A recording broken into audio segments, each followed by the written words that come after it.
네, 오늘부터 다시 이제 친밀함이라는 주제의 말씀으로 좀 시리즈로 다시 좀 말씀을 나누도록 하겠습니다.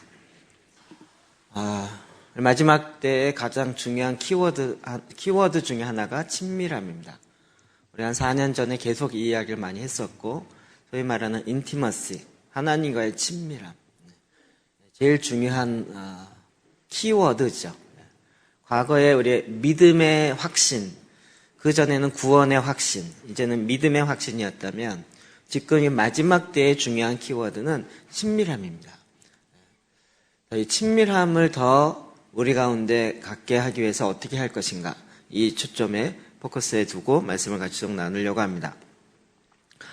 이 친밀함에 있어서 하나님께서 우리에게 가장 확실하게 준 것은 신약 가운데 하나님께서 우리에게 성령을 부어주시겠다는 것입니다. 갈라디아서 3장 14절 다시 한번 봅시다. 시작. 그리스도께서 우리를 위하여 저주를 받은 바 되사 율법의 저주에서 우리를 속량하셨으니 기록된 바 나무에 달린 자마다 저주 아래에 있는 자라 하였음이라. 이는 그리스도 예수 안에서 아브라함의 복이 이방인에게 미치게 하고 또 우리로 하여금 믿음으로 말미암아 성령의 약속을 받게 하려 함이라. 아멘. 이 말씀 지난 금요일날도 봤고 요즘에 굉장히 자주 보는 말씀 중에 하나입니다. 제가 이 말씀 보면서 너무 안타까운 것은 구절 나눌 때마다 저는 교단이 생각나요. 13절은 누가 좋아했을까요? 복음주의. 14절은 앞부분은 이방인에게 미치게 했다. 그래서 이제 마지막 때를 푸르는 그쪽 사람들. 뒷부분은 성령의 약속을 받게 하려면, 이건 또 어느 쪽이 좋아했을까요? 오순절 계통에. 근데 제가 깜짝 놀라는 건 이게 구절로 연결되어 있다는 거죠. 그러니까 우리는 이걸 통으로 봐야 되는데 늘 자기가 원하는 구절만 따로 띄어다 보니까 13절 따로, 14절 따로 이렇게 해서 각각 따로 떨어진 것처럼 생각했는데 사실은 이것이 쭉 연결되어 있는 거죠. 일련의 과정이죠. 예수님께서 십자가에 죽으셨습니다. 여러분 너무나도 잘 알고 계시고 믿으시죠? 십자가의 죽음은 저주받은 죽음입니다. 근데 그렇게 십자가에 나무에 달려 저주받아 죽은 이유는 무엇입니까? 저주 아래에 있는 우리를 대신 값주시고 속량하시기 위해서. 여기까지는 이제 복음주의 라인에서 교리적으로 굉장히 좋아하는 말씀입니다. 그런데 이렇게 한 이유가 뭐냐는 거죠. 14절 처음에 이는 왜 그렇게 했냐 하면 이런 뜻이죠. 이는 주님께서 왜 우리를 대신하여서 본인이 십자가에 나무에 달려서 저주받아 죽었는가 하면 그리스도 예수 안에서 우리 아브라함의 복이 이방인에게 미치게 하려고. 이게 그냥 유대인에게 뿐만 아니라 회복된 것뿐만 아니라 이방인에게까지도, 유대인, 이방인 다 또 우리로 하여금 믿음으로 말미암아 약속의 성령을 받게 하려 합니다. 보통 13절만 읽으면 어떻게 얘기하죠? 구원을 얻으려고 한다는 거예요. 예수님 십자가 왜 돌아가셨어요? 날 구원하려고. 우리는 쉽게 이렇게 대답하는 거죠. 그런데 이 갈라디아서 3장 14절에 보면 예수님이 왜 십자가에 저주받아 죽으셨어요? 우리에게 성령을 부으시려고요. 성령의 약속을 채우시려고요. 이렇게 하면 또 오순절 같죠? 우리는 이제 삼일째 신학하신다는 거 알고 계시죠? 저희가 한쪽으로 치우치기보다는 모든 삼일체적 사역을 또 사고를 해야 된다는 거예요. 예수님이 우리를 저주 가운데서 구원하신 이유는 성령의 약속을 부으셔서 그 결과는 무엇이에요? 영으로 말미암아 영이신 하나님과 교통이 일어나게 하려고요. 하나님은 영이신데 죄로 말미암아 우리의 영이 끊어지니까 하나님과 교통이 안 돼요. 친밀할래야 친밀할 수가 없는 거죠. 그런 상태에서 종교적 행동을 하면 종교 의식만 만들어내지 실제로 하나님을 인격적으로 실제로 알아가지지가 않는다는 거예요. 이건 누구보다 하나님 자신도 너무 잘 아시는 거죠. 그래서 왜 우리를 죄에서 속량하셨어요? 우리에게 성령을 부으시고 성령으로 말미암아 하나님과 교제하며 친밀함을 누리게 하려고요. 어찌 보면 구원의 완성, 그냥 구원받고 천국 간다, 이것을 훨씬 뛰어넘어서 더 실제적인 이야기인 거죠. 자, 요한복음 7장 37절 39절 봅시다. 시작. 명절 끝날 곧 끝날에 예수께서 서서 외쳐 이르시되 누구든지 목마르거든 내게로 와서 마시라. 나를 믿는 자는 성경의 이름과 같이 그 그 배에서 생수의 강이 흘러나오리라 하시니 이는 그를 믿는 자들이 받을 성령을 가리켜 말씀하신 것이라. 아멘. 예수님께서 이거 따신 말씀입니다. 저는 오순절 교단이 아주사 부흥 이후에 생겼다는 것을 알고 깜짝 놀랐어요. 오순절 교단도 저는 장로교랑 비슷하게 종교개혁 이후에 생긴다고 생각했어요. 그런데 100주년밖에 안 돼요. 이제 120년 되어가는 거예요. 그래서 성령의 역사는 19세기 이후부터 됐구나라고 생각한 거죠. 그 전까지는 그런 교단이나 그런 쪽의 계통이 별로 접해볼 수가 없었기 때문에. 그러면 예수님이 1세기에 이 장막절 마지막 끝날, 제일 큰 날에 외쳐서 말씀하시는 이 말씀을 하는 그 예수님의 마음은 뭐겠냐는 거예요. 그럼 그것은, 그 물을 기르러 오는 그것은 바로 예수를 믿는 자들은 성경에 이른 것 같이 그 배에서 생수의 강이 흘러나오리라 하는 이 말씀. 이게 뭐예요? 이 그를 믿는 자들이 받을 성령을 가리켜 말씀하신 것이라. 이게 19세기 얘기한 게 아니라 예수님이 1세기에 말씀하신 거예요.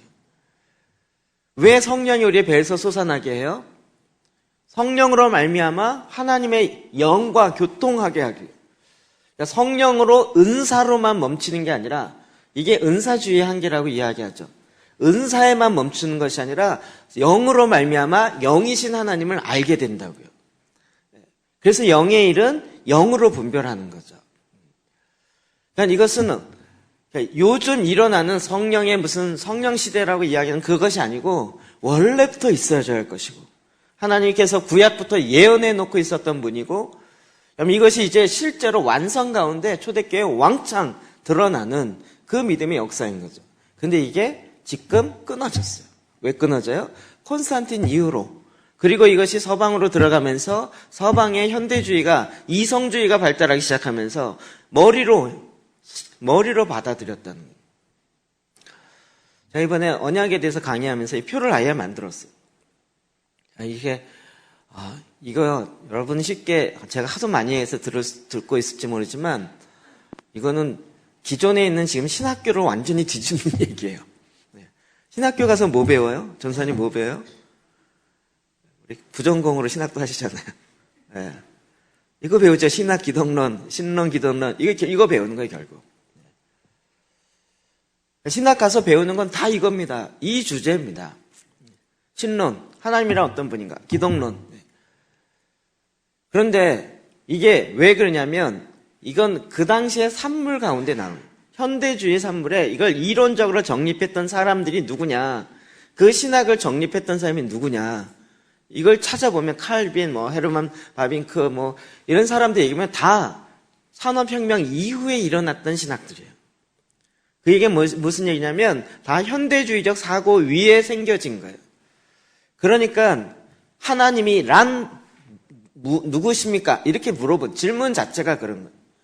그러니까 거기다 답하는 거죠.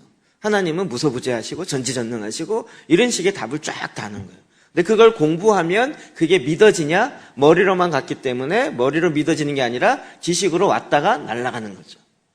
이것이 인격적으로 만나서 내 안에 들어왔어야 되는데 들어오지 않고 그냥 날아가는 거예요. 그래서 신학을 공부하고 나면 딱 자기의 틀이 잡히지만 결론적으로 그와 같은 삶을 실제로 사느냐라는 부분은 전혀 배우지 않는 거예요. 저는 이제 기독교 교육학을 했다고 했죠. 저희가 학교 다닐 때는 늘 싸워요. 신학과와 기독교 교육과가 싸워요. 신학과는 늘 신학적으로 맞냐? 이렇게 얘기해요. 신학적으로 맞냐? 니네들은 그래서 안 돼. 맞으면 뭐해? 살지도 않으면서. 그걸 어떻게 살아내는가는 실천이 중요한 거야. 그래서 기독교 교육과 필요한 거야, 임마. 이러면서 맨날 이거 싸웠어요. 그래서 이걸 어떻게 봐야 될 것이냐? 기독교 교육학적으로 봐야 되는 것이 아니라 관계론적으로 봐야 된다는 거예요. 제가 이걸 설명을 했었어요. 일본 스쿨 할 때 아예 표를 만들어 설명을 했어요. 여러분들 하도 많이 들어서 아시죠? 설명을 또 해야 되나요? 스쿨에 참석하신 데 있고 이 반응을 제가 해석이 안 되는데 아예 도표로 정리하면 이렇게 되죠. 그러니까 이거는 명제가 아니니까 무슨 책으로 나오기보다는 이렇게 그림으로, 이런 관계로는 그림으로 설명을 해야 되는 거예요. 하나님이 나를 바라보면서 나를 뭐라 그러죠? 자녀라 그러는 거예요. 근데 자녀라고 고백은 하지만 자녀됨의 실제를 누리는 사람이 별로 없어요. 그래서 청년부 옛날에 어디 갔다 왔죠? 선십 스쿨 갔다 왔죠. 이 자녀 되어짐을 알기 위해서 3박 4일인가 가서 나는 자녀라는 거를 알고 오는 이런 수련을 갔다 온 거죠. 내가 하나님을 바라보면서 뭐라 그래요? 로드십이에요. 주인이라는 거죠. 이것도 또 명제로 배우면 끝이에요. 실제 관계 안에서 일어나는 거예요. 사실은 하나님과 나와의 관계, 나와 하나님과의 관계 안에서 이 관점에서 정리하는 거죠. 나 자신에 대해서 어떻게 바라봐야 되는가? 이것도 인간론 이렇게 배우면, 이런 접근을 하면 아예 하나님과 친밀하면 상관없어요. 그냥 지식적인 정보로 많이 아는 거죠. 근데 실제 내가 나를 바라보는 나의 관계. 여러분 자기 자신을 사랑하십니까? 제가 이 질문 앞에 제가 재수하면서 그때 막 책이 나왔었는데, 자기를 사랑하지 않는데 어떻게 이웃을 사랑하겠냐고요. 저는 그 얘기 듣고 깜짝 놀랐어요. 교회에서 어렸을 때부터 자라면서 이 벌레만도 못한 인간, 이제 나를 죽여주시죠. 맨날 이러다가 갑자기 벌레만도 못한 이 자기를 사랑하냐는 거예요. 오늘 사랑하면 안 된다고 배운 것 같은데 이런 거였어요. 근데 내 이웃을 내 몸과 같이, 그러니까 자기를 사랑하죠. 근데 자기를 사랑한다는 그 개념이 뭐냐는 거죠. 내가 하나님 앞에서 지음받은 새로운 피조물로서 갖는 이 존재를 사랑하지 않는데, 여러분 거울을 딱 보면서, 자기를 딱 보면서 마음에 드네, 이런 느낌이 있는 것과 거울 보면서 어이구야 못 볼 것 같네 이런 사람과는 기본적으로 이 자기의 자아상 문제가 다른 거예요. 딱 보면서 너 맨날 피곤한 것 같아 이렇게 보는 거랑, 이게 거울을 바라보면서 딱 느끼는 자기의 느낌이에요. 그러니까 이게 바꿔지지 않으면 자기 문제 해결되지 않으니까 이웃사랑이나 하나님 사랑 이런 모든 것들이 다 어그러지는 거예요. 이런 얘기는 신학교에서 배우질 않아요. 왜요? 접근 자체가 다르기 때문에. 그래서 자기 정체에 나오는 거죠. 그리고 이웃에 대해서는 우리가 서로 함께 더불어 살아가는 공동체성이 되는 거예요. 여러분 이웃을 사랑하는 거 정말 어렵습니다. 내 식으로 사랑하면 좋겠는데 자기 식으로 사랑을 해달래요. 뭔 얘기인지 이해되세요? 부부관계에서도 이렇게 어려운 거예요.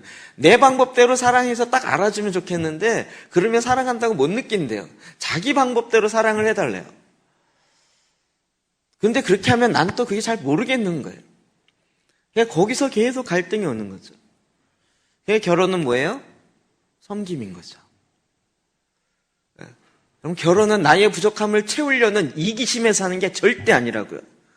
내가 혼자 못 쓰니까 같이 기댈 수 있는 사람을 만나야지. 그래갖고 목소리 굵은 남자 만났다가 망하는 여자가 한두 명이 아닌 거예요. 돈 많은 남자라든지 뭔가 기댈 수 있는 결혼은 쌍방간에 자기가 스스로 쓰지 못하기 때문에 서로 기대서 사람 입자가 된 게 아니고요. 스스로 쓸 줄 아는 사람이 드디어 만나서 상대방의 약점까지도 품을 수 있고 섬길 수 있는 거죠. 거기서부터 공동체성이 나오는 거예요. 그러니까 여러분 절대 이기적인 경우는요, 믿음이 성장하지가 않아요. 자기의 개인주의에 빠져 있으면 자기 혼자는 막 천당 왔다 갔다 할지 모르지만 공동체적으로 함께 서로 사랑하고 서로 용서하고 서로 화목하며 이 어마어마한 하나님의 계명들은 이룰 수 없는 거죠. 이게 이웃과 관련된 거죠. 피조물과 관련돼서는 이제 우리가 피조물을 청지기 동진의입니다. 그러니까 우리가 재정, 돈, 시간, 그 다음에 이 자연에 있는 모든 것들도 내 마음대로 정복하는 게 아니라 하나님의 뜻대로 잘 경작해야 되는 거죠. 다스려라, 이게 정복하라, 이게 그냥 막 폭군이 돼서 이게 아니고요. 여러분 이거 하나하나 사실은 다 3박 4일짜리예요. 지금 3박 4일짜리를 3분씩 하고 넘어가는 거예요. 여러분 많이 들으셨기 때문에. 인간의 차원에서, 피조물 차원에서 인간을 바라면서 뭐라 그래요? 킹십이라고 하죠. 영어로 하니까 멋있죠? 기도원 용어로 바꾸면 물권 이런 거예요.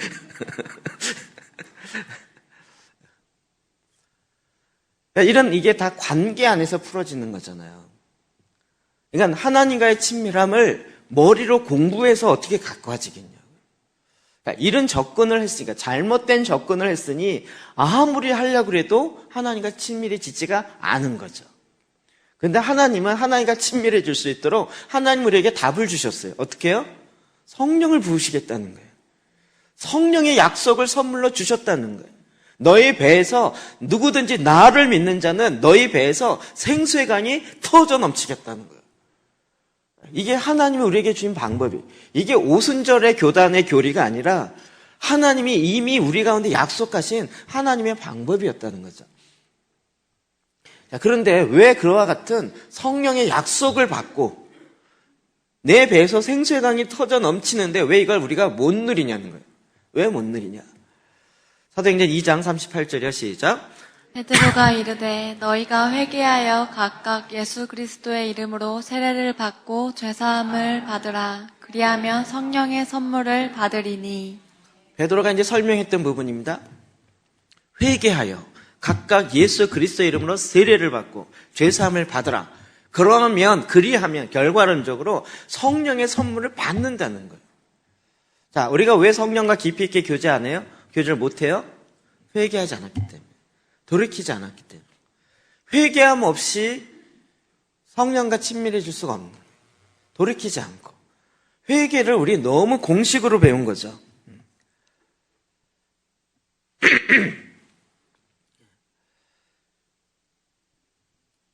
그러면 이 회개라는 얘기의 핵심은 죄와 관련되어 있습니다. 우리가 죄의 근본은 뭐라 그랬죠? 하나님을 마음에 두기 싫어하는 죄. 그러니까 뭐 거짓말로 이런 윤리적인 측면으로 얘기하지 말고 이거는 2차적인 거고요. 마음에 하나님 두기를 싫어한 거예요. 근데 마음에 여전히 하나님 두기를 싫어하면서 성령의 은사를 넘치려고 해요. 이게 또 되는 경우가 있어요.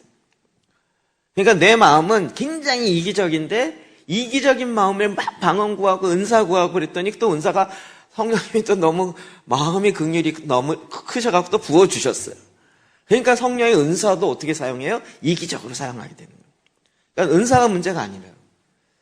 그러니까 지금 결국은 회개, 마음의 중심에 돌이킴, 그리고 우리 죄 문제를 사함을 받으라고요. 이 죄 문제를 해결하는 게 우리가 지금 기도재단에서 계속 이야기하는 거죠. 이사야 25장 7절이요. 시작. 또 이 산에서 모든 민족의 얼굴을 가린 가린개와 열방 위에 덮인 덮개를 제하시며. 제가 이거를 둘로 나눠보자. 이게 맞구나라고 설명이에요. 하늘문을 우리가 하나님이 여는 게 아니라 우리가 열어야 된다 이렇게 얘기했잖아요. 그런데 정확한 표현은 뭐냐면 하늘문은 항상 열려 있어요. 예수 그리스도의 십자가로 말미암아 항상 열려 있어요. 그런데 그 햇의 빛이 나에게까지 안 들어와요. 왜 안 들어올까요? 네, 하늘이 닫힌 게 아니라 죄로 말미암아 구름이 낀 거죠. 네, 죄로 말미암은 구름. 네, 이게 덮개인 거죠. 이게 하늘에서 덮은 게 아니라 여러분 태양이 안 뜨는 법이 있어요? 태양의 빛이 안 비치는 경우가 있어요? 항상 비치는데 어떨 때는 빛이 들어오는데 어떨 때는 안 들어와요. 그 이유는 태양이 빛을 안 비춰서가 아니라 구름이 있어서 덮인 덮개가 있기 때문이라는 거죠. 그 덮개가 무엇 때문이에요? 죄 때문이라는 거예요. 그러니까 성령께서 우리에게 성령의 선물을 약속하시고 하나님과 정말 깊이 있는 교제를 충분히 누릴 수 있게 하셨음에도 불구하고 덮개가 덮여 있으면 죄악으로 말미암아. 자, 이제 조금 이해가 될 것 같아요. 아데프 신부님이 1세기의 영적 아비들은 이랬습니다 이 얘기를 하잖아요. 영적으로 영으로 보는 은사가 다 있었던. 지금 은사는 1세기의 은사에 비하면 너무 많이 이렇게 깨지고 망가지고 그래서 지금 은사는 이렇게 좀 너무 빈약해졌다는. 1세기의 교구와 1세기의 그 아비들, 영적 아비들은 사람을 보면 영을 본다는 거죠. 이게 하나만 가져도 성경 그냥 풀려요. 아나니아 삽비라 딱 헌금 갖고 오면 딱 보면 영에 이게 딱 보인다는 거죠. 그렇지 않겠어요? 그러면 지금 그 사람의 마음이 보이는 게 아니겠어요? 답이 나오죠. 어떻게 알았을까 아니라 주님과 친밀하고 성령으로 말미암아 하늘 화학 열려 있고 그래서 육으로 감춰있다라고 생각하지만 그의 영이 보는 거죠. 그러면 그냥 네가 왜 거짓말했냐? 너 성령을 속인다. 이게 영어로 그냥 아는 거죠. 이걸 육으로 지적으로 해석하려니까 안 풀어지는 거예요. 사도행전 계속 보면 사도행전의 다른 측면은 성령행전이라고 하잖아요. 성령이 움직여가는 거를 그 사도들이 그냥 직감해요. 알아요. 그래서 그 열린 덮개를, 그래서 초대교회는요, 완전히 열린 덮개를 확 열어놓은 거예요. 예수 그리스도의 십자가로 말미암아 확 열어.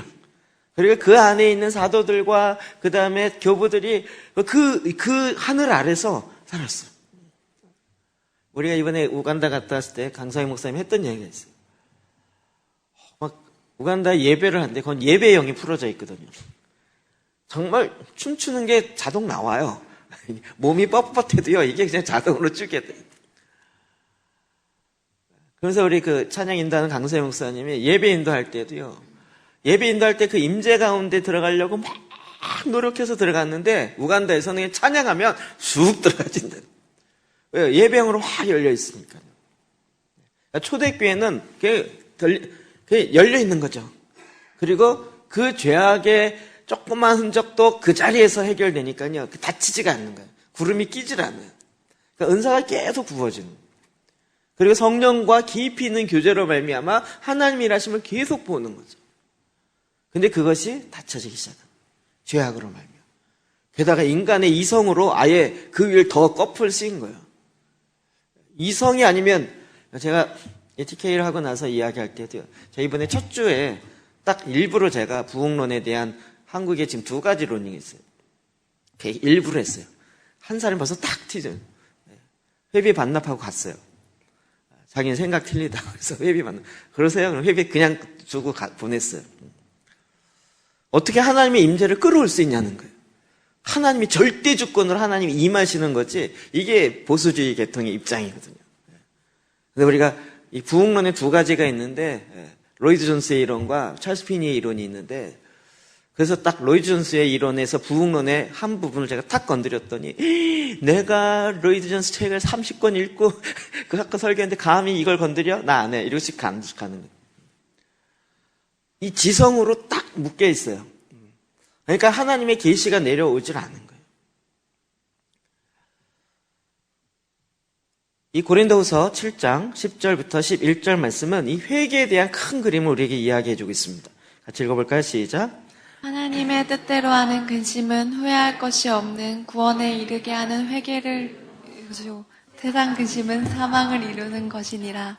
보라, 하나님의 뜻대로 하게 된 이 근심이 너희로 얼마나 간절하게 하며 얼마나 변증하게 하며 얼마나 분하게 하며 얼마나 두렵게 하며 얼마나 사모하게 하며 얼마나 열심 있게 하며 얼마나 벌하게 하였는가. 너희가 그 일에 대하여 일체의 너희 자신의 깨끗함을 나타내었느니라. 네, 우리 문장 읽으면 갑자기 어려워지죠. 네. 우리 아이가 이거 기업은행 시크릿 카드 주웠다고 갖고 왔어요. 혹시 자기 지갑에 빠진 사람이 있으면 기업은행 비밀번호 넣는 거 있죠? 가져가십시오. 광고입니다. 하나님의 뜻대로 하는 근심은 후회가 없다는 거예요. 여러분, 하나님의 뜻대로 하는 근심은 후회함이 없다는 거예요. 그것은 구원에 이르게 하는 회개를 이룬다는 거예요. 그러니까 하나님은 우리에게 근심, 그러니까 이 세상의 염려로 말미암은 근심이 아닌 하나님의 뜻으로 말미암아 주어지는 근심이 있어요. 어떤 거냐면 세상 근심은 사망을 이루는 것인데, 보라, 하나님의 뜻대로 하게 되는 근심은 7가지가 나요. 그 근심으로 말하면 너희를 얼마나 간절하게 하며 얼마나 변증하게, 얼마나 분하게 하며 얼마나 두렵게 하며 얼마나 사모하게 하며 얼마나 열심 있게 하며 얼마나 벌하게 하는가. 7가지. 이렇게 얼마나라는 단어가 막 반복되면 빨리 세보세요. 그러면 7가지 금방 나오는 거예요. 너희가 그 일에 대하여 일체 너희 자신의 깨끗함을 나타내었느니라. 갑자기 이해가 안 되시죠? 이러면 빨리 메시지 성경을 보세요. 제가 메시지 성경 읽어드릴게요. 10절. 우리를 하나님께 이끄는 근심은 이런 일을 합니다. 우리의 방향을 바꾸게 하고 우리를 구원의 길로 되돌아가게 합니다. 그런 아픔에는 결코 후회하는 일이 없습니다. 이해되시죠? 다시 볼까요? 우리를 하나님께로 이끄는 근심, 그냥 근심이 아니라 하나님께로 이끄는 근심은 이런 일들을 하는데 우리의 방향을 바꾸게. 회개는 뭐였죠? 방향을 바꾸는 거라 했죠. 세상으로 나가다가 하나님 쪽으로 바꾸게 해요. 그 다음에 우리를 구원의 길로 돌아가게 합니다. 그런 아픔, 이게 돌아가는 것에 아픔이 있어요. 그런데 그런 아픔에는 결코 후회하는 일이 없어요. 그런 돌아갈 때 내 삶을 잘못 살았으니까 돌이키면서 갖는 아픔, 손해 이런 것들 있잖아요. 근데 이런 것들은 후회하는 것이 없다고요. 그러나 근심으로 인해 하나님부터 멀어지는 사람은 후회만 하다가 결국 죽음에 이르게 됩니다. 하지만 그 아픔이 여러분을 자극하여 하나님께 가까이 가게 했으니 놀랍지 않습니까? 여러분은 더 생생하고 더 사력있고 더 섬세하고 더 공손하고 더 인간답고 더 열정적이고 더 책임있는 사람이 되었습니다. 그러면 우리 안에 주님을 알아가면 알수록 내가 주님의 뜻대로 온전하게 살아야 되겠구나, 이게 더 생기죠. 하나님을 더 알아야 되겠다는 생각이 들지 않으세요? 나 이제 하나님 다 알았어. 나 신학도 끝냈고 나 하나님 다 알았어. 나 코스랑 코스는 다 끝났어. 이제 난 더 알 게 없어. 이렇게 됩니까? 그건 죽은 겁니다. 그건 머리로 끝난 것이지 실제 이 관계로 아는 게 아니죠. 그러니까 진정한 회개는 하나님을 향한 갈망과 하나님을 알고자 하는 그 열망으로 더 일어나는 거예요. 이건 참 우습게 TK 할 때 제가 수유리 할 때가 몇 년 전이죠? 10년, 6년, 16년, 17년 전에 제가 수유리에 전도사로 있었는데 그때 있었던 자매가 왔어요. 그때는 40이 다 됐는데 그때 모임이 36그룹이었어요. 36살 노처녀들이 4명 있었어요. 청년부 들어가기도 애매하고 그랬는데 그래서 그 모임을 제가 따로 해서 이제 기도 모임 했었는데 그 그룹에서 2명, 하나, 둘, 셋, 3명이 결혼했고 1명이 아직도 결혼 안 했어요. 그 중에 한 자매가 왔어요. 선교사로, 파키스탄 선교사. 누군가가 자기한테 와서 선교사님 이거 꼭 배우면 너무 좋아요. 너무 강권을 하더래서 뭔데요? 그랬더니 저 안산에 회복의 동산학교 이득짐 내가 옛날에 전도사였는데 우리 교회 전도사님이었는데 이래갖고 왔어요. 오자마자 등록하고요. 그리고 이제 계속 다녔어요. 그러면서 이야기를 하는 거예요. 16년 전에 저의 모습과 지금의 모습은 너무 많이 바뀌었다. 너무 바뀌었어요. 그때는 전혀 없었던 모습이 막 나타나기 시작하고. 이게 또 저 자랑 같아서 좀 조심스럽긴 하는데, 이렇게 바뀐 게 자랑은 아니죠. 그때는 정말 막 이렇게 지식으로 이렇게 하는데, 지금 와서 보니까 너무 많이 바뀌었고, 막 성령 얘기도 하고, 막 이렇게 되고, 막 국가변혁 얘기도 하고, 그때는 들어보지 않았던 얘기를 막 한다는. 제가 이렇게 바뀐 게 아니라, 정말 더, 어떻게 보면, 이게 정말 하나님 원하신 걸까? 이게 원하신 걸까? 계속 그 갈급함이 생겨서 찾고 찾아놓은 거죠. 이게 16년 동안 계속 그 길을 걸어온 거죠. 그러니까 우리가 지금 내가 다 이뤘다라고 말할 수 있는 상황이 이 땅에서 있겠냐고요. 사도 바울이 얘기한 것처럼 다 이뤘다라고 말할 수 없죠. 푯대를 향하여 달려갈 뿐이지 내가 이 세상에 다 이뤘다. 그러면 이제 사명 다 했으니까 끝인 거예요. 이제 주님께 가야 되는 거죠. 그러면 정말 내가 하나님께 더 가까이 가고 싶다. 이 마음이 계속 그럴 때 그 갈급한 마음에 그러다 보니까 이거 잘못했네. 이거 잘못했네. 그러면서 그걸 하나씩 알게 되고 아는 것들을 고치면서 가는 거죠. 근데 어떤 목사님은 와서 계속 저한테 막 2시간, 3시간 질문하다가 말씀으로 기도하는 게 과연 될까요? 이런 거예요. 2시간 동안 그거 설명했는데 나중에 와서 성도들이 그걸 좋아할까요? 이러는 거예요. 성도들이 좋아하는 거하고 상관없이 그동안 설명을 뭘 들은 거예요. 나 너무 화가 나더라고요. 말하고 싶지가 않고. 어떻게 하면 말씀으로 기도하기를 하나요? 이러면서 물어보고 그래서 막 성의껏 설명해주고 막 2시간 설명해주는데 다 듣고 나서 그러면 성도들이 좋아할까요? 이런 거예요. 화가 욱 나서 그러면 목사 간도 막 이러려고 하다가 옛날 같으면 그 말이 툭 나왔을 것 같아요. 그래서 그 반만 줄여서 세게 얘기했더니 또 세게 얘기했다고 막 그러더라고요. 하나님이 하나님의 뜻대로 하는 근심. 그러니까 이 세상의 염려는 다 사망에 이르지만 하나님의 뜻, 내가 주님을 더 알고 싶어요. 주님의 뜻대로 더 가고 싶어요. 더 온전한 예배를 가고 싶어요. 이 세상에 하나님 나라가 더 온전히 이와 같은 마음으로 그렇게 가서 하는 근심은 하나님께서 우리로 하여금 더 간절하게 하고 더 변증하게 하고. 제가 아까 그 표를 가지고 이게 굉장히 센 얘기이기 때문에 몇몇 목사님께 물어봤어요. 언약에 대해서 내가 이렇게 전제를 깔고 설명했는데 괜찮냐고. 그런데 그 대답이 저에게 충격적이었어요. 언약이 사람들이 잘 이해되지 않기 때문에 이렇게 설명하려는 생각 자체가 너무 신기하대요. 제가 질문한 말도 이해되셨어요? 왜 말씀이 말씀되지 않을 것인가를 고민한다는 그 자체가 신기하대요. 여러분 그런 고민 안 하셨나요? 전 지금도 고민해요.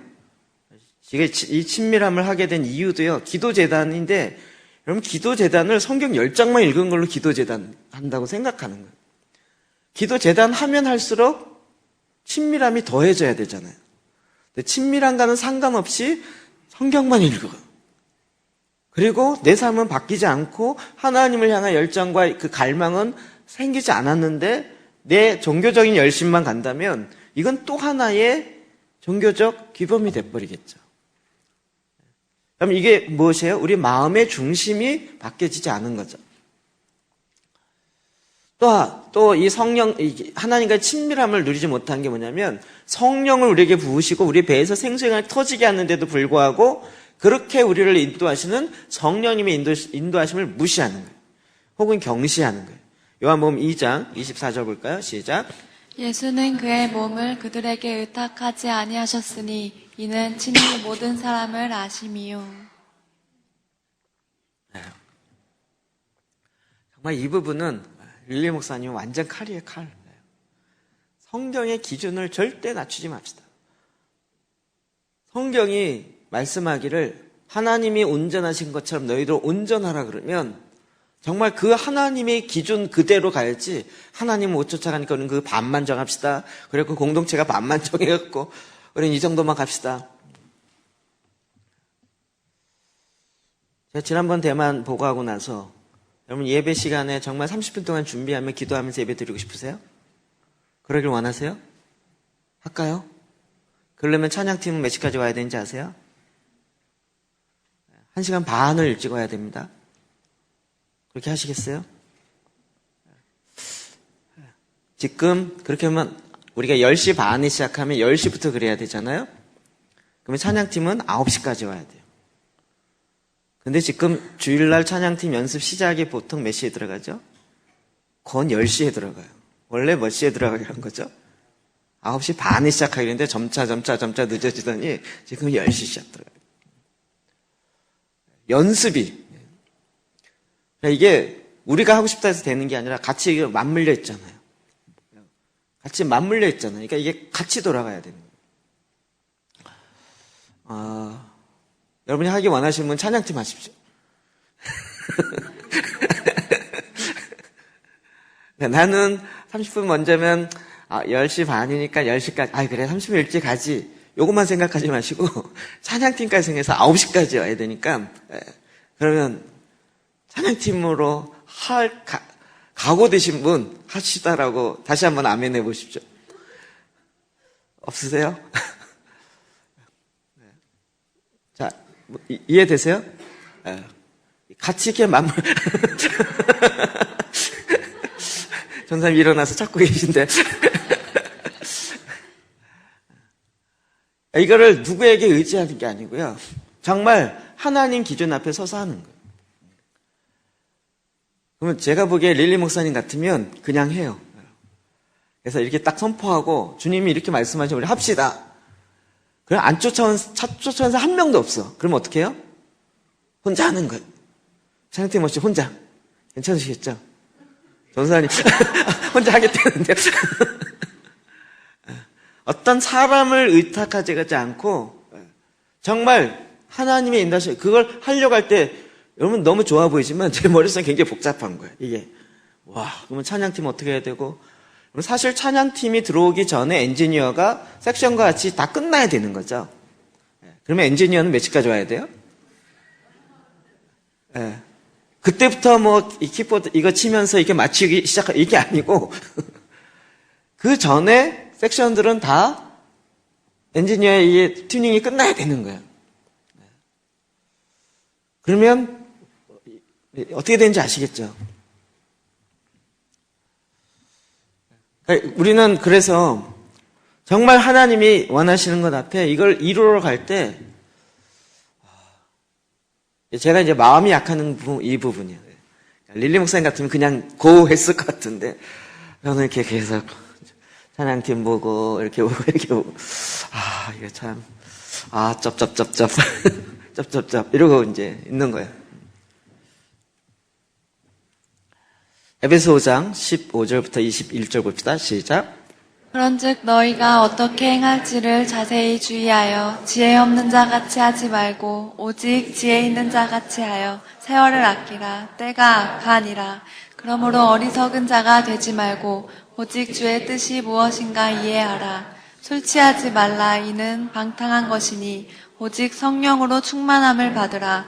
시와 찬송과 신령한 노래들로 서로 화답하며 너희의 마음으로 주께 노래하며 찬송하며 범사에 우리 주 예수 그리스도의 이름으로 항상 아버지 하나님께 감사하며 그리스도를 경외함으로 피차 복종하라. 아멘.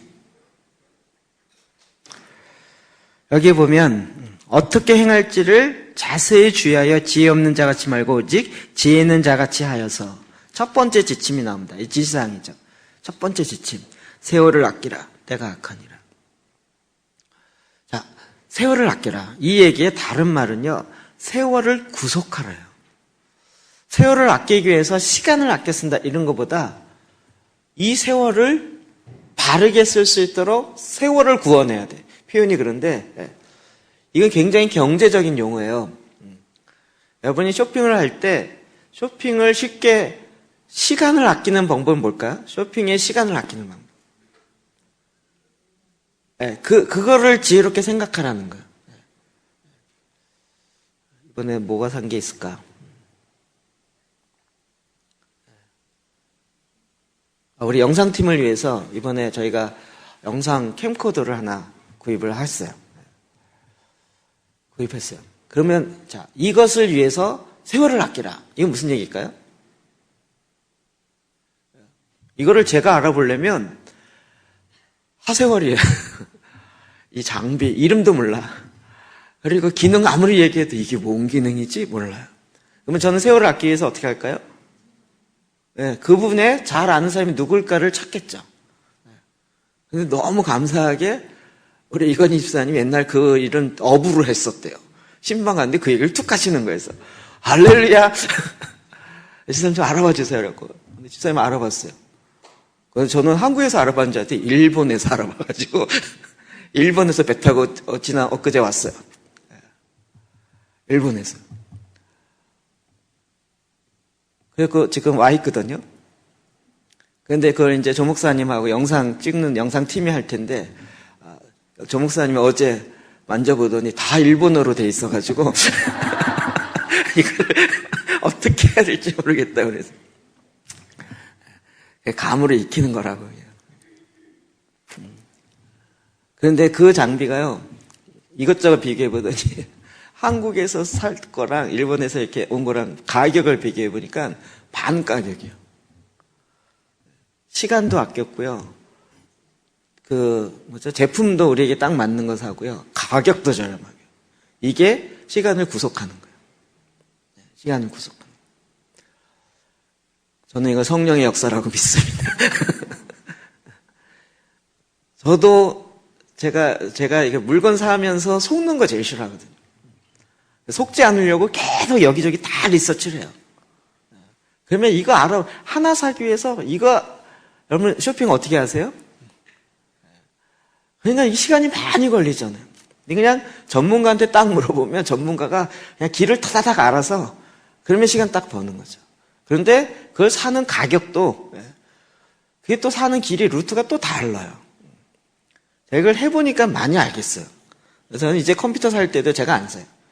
컴퓨터 쪽에 업을 하고 계신 분한테 이야기해서 그쪽에 가면 소위 말하는 뭐라 그러죠? 업자가라는 게 있어요. 제가 말씀을 드리면 소매가가 있고 도매가가 있고요. 그거보다 약간 낮은 듯한 게 대형마트 가격이고요. 그거보다 조금 더 낮은 게 인터넷 가격인데 이거는 사양을 조사해 봐야 하기 때문에 조사해 봐야 돼요. 근데 요거보다 훨씬 낮은 게 뭐냐면 업자 가격이라는 게 있어요. 그것을 사업으로 하는 사람이 갖고 오는 그 가격. 그러니까 보통 사람들은 요까지만 아는데 이게 막 이것저것 해보니까 그걸 알겠어요. 그러니까 대부분 딱 그런 거 하면 저는 이런 쪽에 업을 갖고 계신 분이 누구인지를 찾아야겠죠. 이해되세요? 이해되죠? 세월을 아끼라는 거예요. 우리도 하나님의 일을 하고 싶어요. 그런데 여러분 하려면 어떻게 해야 돼요? 뭘 해야 되나? 어떤 일을 해야 되나? 어떻게 해야 되나? 근데 그분의 세월을 아껴야 돼요. 어떻게 해요? 성령님께 붙고 성령의 충만함과 세월을 아끼는 게 연결돼 있어요. 누가 전문가예요? 하나님의 일을 하는 거에 누가 전문가겠어요? 성령님이요. 야, 성령의 충만하여서 성령님 내가 주님의 일을 하고 싶은데 어떻게 하면 좋을까요? 제가 보기에 성령님 기뻐 날뛸 것 같아요. 대부분 이거 해주세요 저거 해주세요인데 너는 웬일이냐? 너 희한하게 하나님 기뻐한 일을 하고 싶다고? 내가 너는 꽃배기에 더블 꽃배기를 해줄게. 이런 감동이 성령님께 올 것 같아요. 성령님이 그에게 제일 합당한 것으로 딱 알려주는 거예요. 술 취하지 말라. 여러분 술 취하면 어떻게 가요? 방탕함으로 가요. 난 공부가 안 돼. 그래서 한잔하고 공부하면 공부가 더 잘해. 이런 경우가 있어요? 그건 다 물론 이제 일할 때 일이 너무 힘드니까 그때 이제 그 힘든 거를 마취시키기 위해서 술을 먹고 이렇게 할 수 있어요. 그러나 술 취함은 우리로 하여금 방탕한 길로 가게 해요. 시간을 낭비하는 쪽으로 가요. 근데 성령으로 충만할 때는 시간을 구속해요. 하나님께서 어떻게 하는 길이 하나님 원하는 길이 어떤 길인지를 성령께서 알게 하세요. 그러니까 저도 그것에 대한 이제 촉이 나오는 거예요. 촉이. TK에 있는 목사님들이 저한테 왜 목사님들 가르냐 그래요. 이름 목사님은 해주고 이름 목사 안 해주냐. 근데 제 촉이 있어서 그렇거든요. 이분은 정말 도시를 바꿀 만한 그런 마음에서 시작했는지 아니면 자기 교회 성장하려고 이걸 하는지에 대한 그걸 분별하려는 촉이 제안은 너무 많이 있어요. 그러니까 딱 몇 번 듣고 얘기해보면 어느 쪽이겠구나 마음이 뭐겠구나 금방 아는 거죠. 근데 하나님께서 주시는 성령으로 말미암은 지혜가 있는 거죠. 여러분 그것을 무시하지 말라고요. 사람마다 그런 센스가 있어요. 성령으로 말미암은 센스가 있어요. 여러분 이게 모든 그리스도인들에게 하나님께 다 부여하신 거예요. 사람마다 달라요. 재밌는 성령의 은사가 아니면 정말 재밌는 거 많이 있는데요. 어떤 사람은 대화하는 가운데 성령께 계속 물으면서 대화하면서 상대방의 말이 거짓말인지 아닌지 오른손 왼손에 전기 오는 걸로 테스트하는 사람이 있어요. 식사하셨어요? 근데 예 했어요. 그런데 왼쪽으로 거짓말이네. 그래서 사람마다 어쨌든 센서가 있어요. 센서가 있어요. 이게 제가 웃기자고 얘기한 게 아니라 진짜로 있었어요. 여러분도 성령께서 우리 안에서 진리의 영으로 우리를 진리로 인도하시는 분이니까 우리 안에서 우리가 알아들을 수 있도록 얼마나 하겠냐고요. 근데 이게 성령이 영이시잖아요. 그러니까 우리의 영의 센스가 이게 발동되어야 그게 같이 연결이 되어서 이게 마치 튜닝 옛날 라디오에 있을 때 아날로그에 주파수 맞추는 거랑 비슷한 거잖아요. 지지지지 거리는데 딱 맞으면 그 소리가 아주 막 클래식 소리까지 깨끗하게 탁 들어오는 것처럼 그렇게 성령에 딱 맞춰지면 하나님 원하시는 게 뭔지가 확 들어오기 시작하는 거예요. 그것을 무시하지 말라는 거죠. 이렇게 성령이 우리 가운데 일하시는 것들을 무시할 때 하나님과의 친밀함을 놓쳐버리는 거예요. 에베소 4장 30절이요. 시작. 성령을 근심하게 하지 말라. 그 안에서 너희가 구원의 날까지 인치심을 받았느니라. 아멘. 예, 성령을 근심하게 하지 말라. 왜 근심할까요? 하나님의 뜻과 상관없이 갈 때. 하나님의 원하심과 상관없이 갈 때. 우리는 우리 안에 계신 성령님이 근심하지 아니하도록 그 성령님의 일하심과 함께 한마음이 되어서 가도록 계속 우리에게 영적인 센스를 둔 거죠. 그래서 이제는 그 성령의 인도하심과 함께 나가는 거예요. 자, 이제 성령님과 더 친밀하려면 어떻게 해야 되는가? 골로새서 2장 20절 봅시다. 시작. 여러분이 그리스도와 함께 죽고 세상의 유치한 원리에서 떠났는데 어찌하여 아직도 이 세상에 속하여 사는 것과 같이 규정에 얽매여 있습니까? 예, 표준 세번역입니다. 예, 개혁성경 보니까 조금 어려워서 표준 세번역으로 올렸는데 이것도 메시지 성경이 읽으면 이렇습니다. 여러분은 그리스도와 함께 저 거짓되고 유치한 종교를 떠났습니다. 그런데도 여러분 스스로 그 종교에 휘둘리고 있으니 어찌된 노릇입니까? 그 종교는 이렇게 하면 아마도 이건 제가 얘기한 유대교일 것 같아요. 예, 그냥 율법적인 종교. 이건 그 종교는 이렇게 말합니다. 이것은 만지지 마라, 저것은 맛보지 마라, 이것은 하지 마라. 여러분은 오늘 여기 있다가 내일이면 없어지고 말 것들을 주목할 가치가 있다고 생각하십니까? 한껏 폼을 잡고 이야기하면 그것들이 인상적으로 들리기는 합니다. 심지어 경건하거나 겸손해 보이고 금욕하는 것 같은 착각을 주기도 합니다. 그러나 그것들은 자신을 과시하고 드러내 보이는 또 다른 방편에 불과합니다.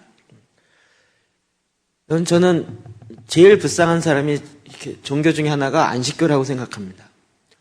제가 안식교 사람 많이 만나봤고, 저 신대원 다닐 때 저희 반에 안식교에서 목사 안수 받다가 나온 사람이 있었어요. 고민하고. 그래서 그분하고 이야기 참 많이 했고요. 안식교들 만나면요, 저는 정말 경외심이 생겨요. 그분들이, 안식교는 거의 채식주의자죠. 안식교요. 그들의 삶을 보면요, 거의 못 쫓아갑니다. 이것은 하지 마라, 이것은 하라, 이 기종에 따라서 정말 그렇게 살아갑니다. 왜요? 그렇게 살아야 구원을 얻어요. 그러니까 그 삶이요, 정말 깨끗하고요. 깨끗하려고 얼마나 노력하는지 몰라요. 그 토요일날 오전에 안식일날 예배를 또 드려요. 그리고 이 일에 맞춰서 군대도 안 가요. 군대도 안 가요. 그리고 아예, 영창 가서 그러면서도 살아요. 그들의 신앙과 그들의 삶을 보면 너무 존경심이 갈 정도예요. 그런데 뭐라고요? 이것은 만지지 마라, 저것은 맛보지 말라, 이것은 하지 말라. 근데 그 규정이 다 없어질 거예요. 예수 그리스도 안에서 없어질 내용들이 너무 많아요. 그런데 우리가 워낙 율법 아래 지식을 아는 선악의 나무 아래 살았기 때문에 그게 코드가 맞아요. 그래서 기독교는 뭐 하면 안 됩니다, 뭐 해야 됩니다, 이런 얘기하면 이게 코드가 맞아서 그런가 보다 이렇게 하고 쉽게 넘어가요. 그러나 이 모든 것들은 어떻게 해요? 착각을 주지만 이건 또 다른 종교적인 노름에 불과한 거예요. 우리는 그렇게 사는 자가 아니요, 내 안에 계신 성령으로 말미암아 하나님을 인격적으로 알고 인격적으로 만나고, 하나님을 만나지 않은 상태에서 계속 이건 하지 마라, 저건 하지. 예를 들면 결혼을 했는데 남편과 아내가 함께 사는 그 부분은 싹 얘기 안 하고, 현관에 들어간 신발은 어떻게 놔라, 옷장은 어떻게 해라, 세탁기는 어떻게 나오고, 냉장고는 어떻게 하고, 이불은 어떻게 하고, 빨래는 어떻게 해야 되고, 이 지침만 했더니 지침만 이만큼 두꺼운 거야. 이거 갖고 평생 사는데 평생 남편 만날 생각은 안 하고 이거 지켜가는데 하루 종일 다 가요. 이게 실제겠냐고요. 예. 이건 단지 규정이에요. 규범. 이걸 지켜냄으로 결혼생활 잘했다. 이게 되겠냐고. 예. 근데 남편이 와갖고 나 이런 거 쓸데없어, 안 해. 그런데 아닙니다, 이대로 해야 됩니다. 이게 말이 되겠냐고요. 이해되시죠? 규정 자체는 함께 정하면서 만들 필요성이 있어요. 그러나 그 규정이 하나님과의 친밀함을 대신해 주진 않아요. 별개예요. 그래서 영생은 무엇입니까? 영생은 유일하신 하나님과 그가 보내신 자 예수 그리스도를 아는 것이요. 이 안다라는 건 지적인 알미 아니라 인격적인 알미라는 거예요. 참되신 유일하신 참 하나님을 아는 거예요. 만나서 아는 거예요. 레마의 말씀으로 내 안에 역사하셨던 그 하나님을 또 만나고 또 만나는 거예요. 어제 만나고 오늘도 만나고 또 그가 보내신 예수 그리스도를 또 인격적으로 또 알아가는 거예요.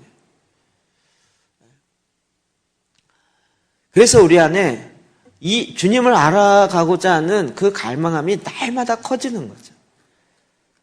그 친밀함의 대표적인 말씀이 다윗의 장막에 나오는 이사야 27장 4절이죠. 시작. 내가 여호와께 바라는 한 가지 그것을 구하리니 곧 내가 내 평생에 여호와의 집에 살면서 여호와의 아름다움을 바라보며 그의 성전에서 사모하는 그것이라.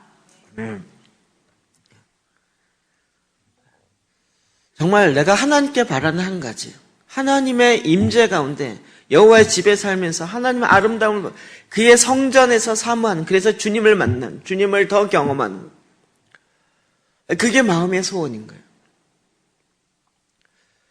다윗이 원수에 의해서 우겨쌈을 당한다 할지라도 하나님 날 구원해 주십시오 이렇게 구하지 않고 주님 내가 당신께 한 가지를 구하겠습니다. 당신의 성전에서 당신의 임재 가운데 사는 나 이걸 원합니다. 더 하나님과의 친밀함을 향해서 더 나아갔던 거죠. 믿음이 성장할수록 하나님과의 친밀함 쪽으로 더 나가게 돼 있죠. 이게 전통으로 율법으로 딱 친밀함 없이 이거 나갔을 때 마음에 기쁨이 없잖아요. 샘이 솟지 않으니까 속 마음이 기갈이 된 거죠. 고갈된 거죠. 그러면 마음 일반 땅처럼 갈라지기 시작하는 거예요. 가뭄에 땅 갈라지듯이. 그러니까 마음이 갈라지니까 너무 힘든 거죠. 그러나 내 안에서 생수의 강이 나와서 성령과 깊이 있게 교제하며 하나님을 만나는 그 기쁨을 했을 땐 거긴 정말 은혜의 강이 터지는 것처럼 그 땅에 단비로 쫙 물이 뿌려지는 것처럼, 그러면 거기서 샘솟는 물이 나오기 시작하고, 그리고 거기에 새싹, 말씀의 새싹들이 막 자라기 시작하는, 그걸 보는 기쁨이요. 오장로님 보니까 막 이렇게 배추 이렇게 보면서 아침에 어디 가셨나 보면 배추밭 막 1시간 내에 있으세요. 뭐 하셨어요? 배추 자라는 게 너무 막, 제가 한번 그래서 막 하루 종일 여기서 놀고 싶다고 보는 거죠. 그 자라는 거. 그럼 그 안에 그 싹이 자라서 올라오는 거예요. 그 기쁨을 우리의 영적인 기쁨 안에도 두셔요. 그렇죠? 그 믿음이 자라는 그 기쁨들 막 보기 시작하는. 요한복음 5장 44절이야. 시작. 너희가 서로 영광을 취하고 유일하신 하나님께로부터 오는 영광을 구하지 아니하니 어찌 나를 믿을 수 있느냐. 우리가 뭘 구해야 돼요? 하나님으로부터 오는 영광을 구하는 거예요. 하늘로부터 오는, 에베소에는 하늘에 있는 모든 신령한 복을 우리에게 주시기로 이미 작정하신 거예요. 우리가 그거 지금 1%, 2%밖에 못 받았어요. 그 나머지 98% 받아야 되지 않을까요? 그 영광을 구하는 거예요. 선물만 구하는 것이 아니라 하나님의 영광을 구하는 거예요. 마태복음 6장 33절 시작. 그런즉 너희는 먼저 그의 나라와 그의 의를 구하라. 그리하면 이 모든 것을 너희에게 더하시리라. 아멘, 아멘. 그래서 우리는 먼저 하나님의 나라와 의를 구하는 삶을 살아가는 거죠.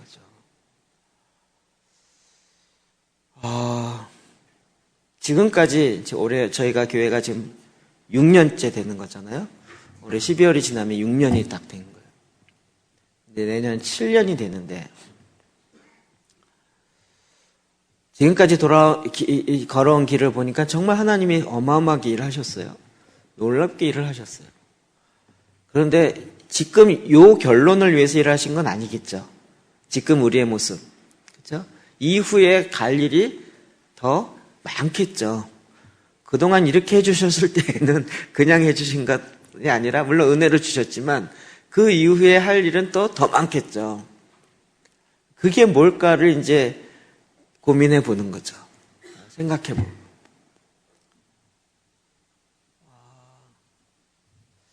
제 안에 지금 갖는 그 고민 중에 한 가지는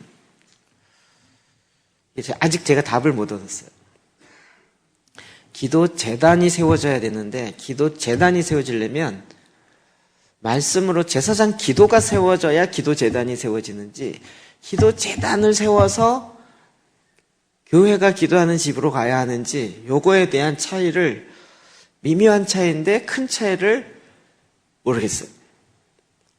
이 차이 아시겠어요? 여러분은 기도 재단하는 게 쉬웠죠? 아직도 어려우세요?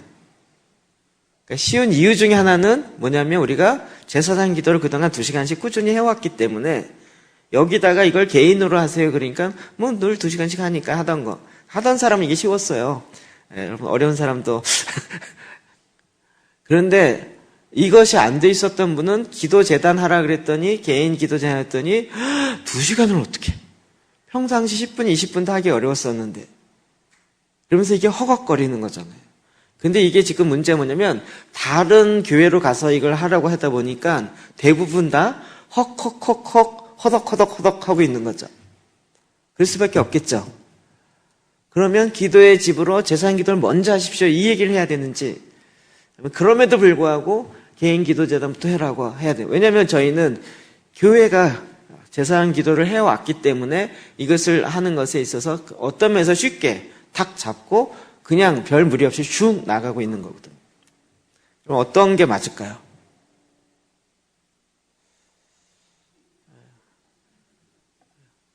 제가 쓸데없는 고민 많이 하죠. 하나님 주시는 근심은 모르시겠어요? 자, 그러면 만약에 예를 들어서 그 다음 자, 교회가 말씀으로 기도하는 제사장 기도가 먼저 세워져야 됩니다. 그렇게 결론이 났다고 봐요. 그러면 자, 우리 교회도 말씀으로 기도할 수 있도록 해주세요. 그러면 어떡할까요? 네, 가야죠. 여러분 막 보낼 거예요. 네, 여러분 막 보낼 거예요. 네. 괜찮으시겠죠? 그래서 우리 이승민 권사님 저희 교회 가서 3개월 동안 그 교회 될 수 있게 해주고 오세요. 이렇게 거기 가서 눌러 앉으면 또 안 돼요. 터줏대감 돼가지고 네, 딱 해주고 와야 돼요. 3개월 안에 세워줄 수 있는 노하우를 가지고 딱 가서 해주고 딱 와서 스스로 써야 됩니다.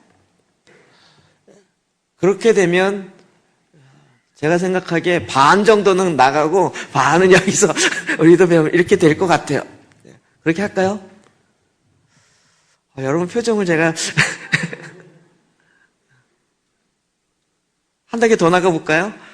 제가 저는 이걸 지금 결정함에 있어서도 다음까지 생각하고 결정을 해야 되니까 이 고민의 시간이 길어질 수밖에 없는 거죠.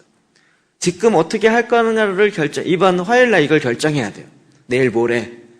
저희가 김해 목사님 모여서 저희 교회에서 모여서 3시간 동안 끝장 토론을 해서 이걸 결정을 해야 되는 거예요. 그래서 제가 이걸 대만 갔다 온 이후부터 건 한 달 동안 계속 이걸 고민하면서 지금 기도하면서 하나님 어떻게 가야 될까요? 이러고 지금 있는 거거든요.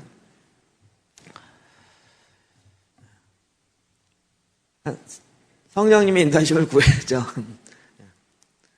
지금 굉장히 중요한 결정을 이번 화요일 날 해야 돼요. 직장재단, 제가 아무리 생각해봐도 직장재단은 릴리 목사님 얘기가 맞는 것 같아요. 그래서 우리도 남자 셀은 교회에서 셀 안 하고 모든 남자 성도님들은 다 직장재단을 하는 걸 원칙으로. 그럼 어떻게 할까요? 좋아요? 우리 리더들이 이제 자꾸 제 영향을 받아가지고요. 그러면 거의 직장에서 기도재단을 하려면 본인이 개인재단이 돼야 되잖아요. 그러면 저희 교회 성도가 되려면 제사장 기도를 6개월 이상 한 사람을 등록받는 걸로.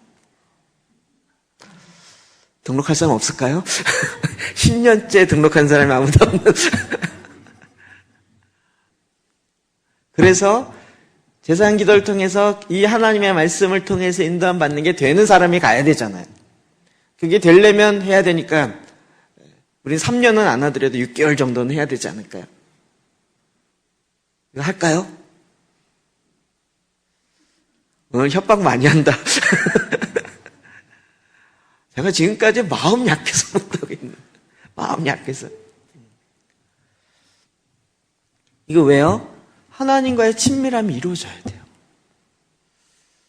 그럼 그러니까 영적인 양식을 먹고 아이가 우유를 먹더라도 먹으면서 성장하는 게 있어야 되잖아요. 그거 없이 어떻게 성장하겠네요. 그러니까 정말 인공호흡을 해서라도 먹여야 되는 거잖아요. 이 부분에 릴리 목사님은 돌격 앞으로 그리고 안 하면 막 야단치면서 막 이러면서 그냥 이렇게 끌고 왔더라고요. 근데 저는 마음 약해서 야단을 못 쳐요. 야단치면 상처받을까 봐. 제가 얼굴을 바꿀까요? 야단치는 쪽으로. 점자 릴리의 영이 임해서 그런 쪽으로 가는 불길한 조짐이 일어나는 것 같긴 한데, 근데 방향은 이거죠. 목적은요. 모든 성도가 하나님과의 친밀함을 누릴 수 있도록 교회의 모든 구조가 그렇게 가는 거죠. 그렇게 가야죠. 이게 그냥 해도 되고 안 해도 되는 그 정도가 아니고 무슨 이쪽 교회보다 훨씬 더 좋은 교회 이런 개념을 떠나서 지금 하나님께서 우리에게 하라고 하는 그 일을 감당하기 위해서는 정말 거기에 맞게 나가야 되죠. 그런 거 보면 앞으로 가야 할 일이 정말 크고 놀랍죠. 이 부분은 그냥 믿음으로 선포하는 겁니다. 믿음으로 선포하는 거. 릴리 목사님이 그 교회에서 하는 것보다 제가 보기에 한국교회에서 우리가 한다면 믿음으로 선포하면 더 잘 될 것 같습니다. 뒷감당은 잘 모르겠고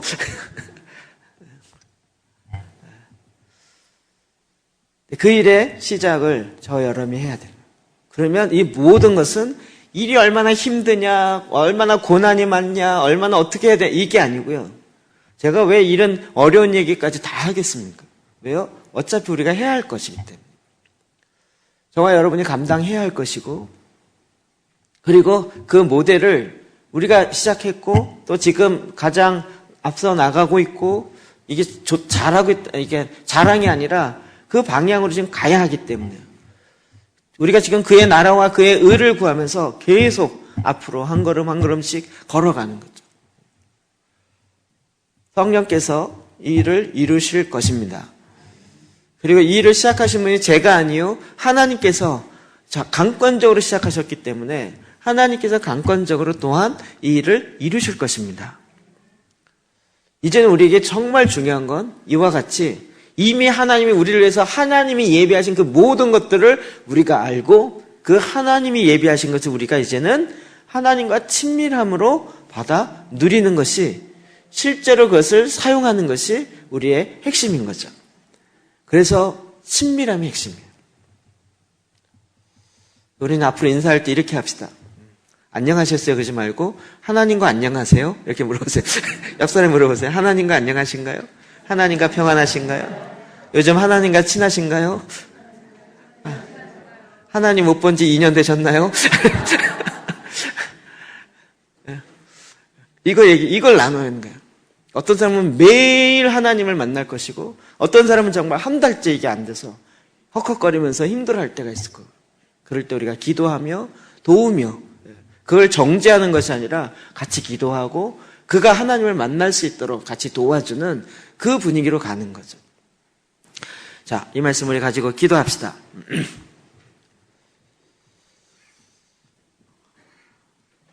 저는 개인적으로 기도에 집을 한다고 하나님과 친밀함이 저절로 회복되는 게 아니라고 생각합니다. 이제는 하나님께서 정말 하나님과 친밀하게 나아갈 수 있는 하나님의 길을 우리에게 알려주셨습니다. 장막 기도를 통하여, 기도의 제단을 통하여 이젠 그래서 하나님이 정말 우리 안에 하시겠다고 약속하신 믿음으로 말미암아 성령의 약속을 받게 하려 하십니다. 하나님 우리가 이 성령의 약속을 내가 받습니다. 예수님께서 큰 소리로 서서 외쳐 이르셨던 그 말씀 누구든지 목마르거든 내게로 와서 마시라. 나를 믿는 자는 성경의 이름같이 그 배에서 생수의 강이 흘러나오리라. 누구든지 그 배에서 생수의 강이 흘러나오리라. 이는 그를 믿는 자들이 받을 성령을 가리켜 말씀하신 것이라.